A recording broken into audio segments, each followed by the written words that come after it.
এই সুমধুর পরিবেশে আমার একটা গান মনে পড়ছে, গাই। তোমার খোলা হাওয়ায় লাগিয়ে পালে, তোমার খোলা হাওয়া। কি অভিপ্রায় আগমন?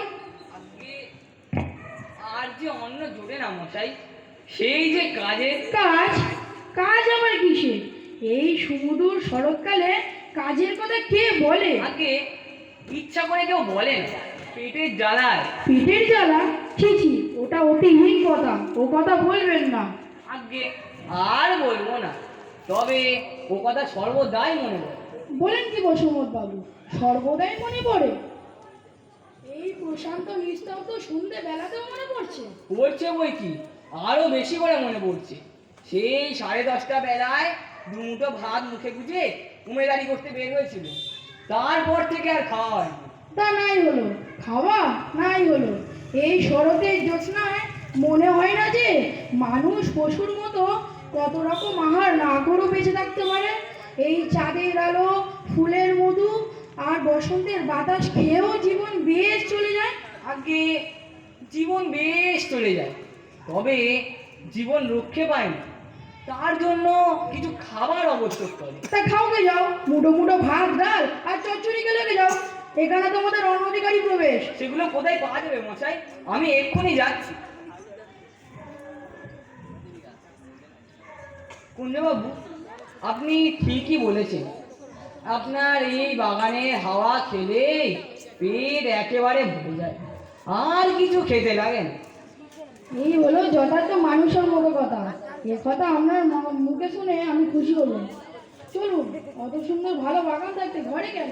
চলুন।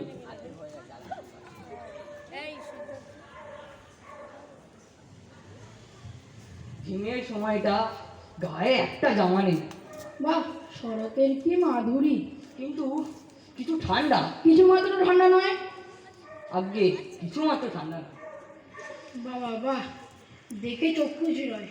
এই খণ্ড খণ্ড সাদা মেঘগুলি নীল আকাশ সরোবরে রাজহংসের মতো ভেসে বেড়াচ্ছে।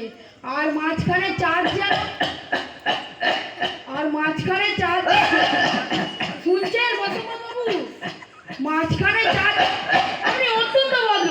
এরকম যদি কাজতে হইতো ঘরে এক কোণে গিয়ে কম্বল মুড়ি দিয়ে শুয়ে থাকুন। আগে আমার আর কিছু নেই, অর্থাৎ কাঁথাও নেই, কম্বলও নেই। এই শোভা দেখে আমার একটা গান মনে পড়ছে, গাই।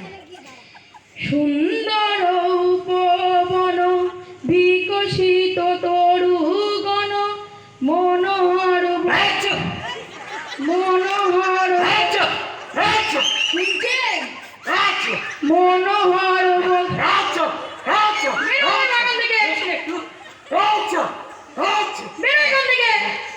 এক্ষুনি বেরোচ্ছি। আমি না বেরালে আমার মহাপ্রাণী বেরিয়ে যাবে। যা শরৎকালের মাধুরী আমার নাক চোখ দিয়ে বেরাচ্ছে। আস্তে আস্তে প্রাণটা শুদ্ধ হেঁচে গেল আর করতো। কিন্তু কুঞ্জবাবু, সেই কাঁচটা যদি খাবার এসেছে। এই দে, এত দেরি করলি কেন? খাবার আনতে 2 ঘন্টা লাগে বুঝি?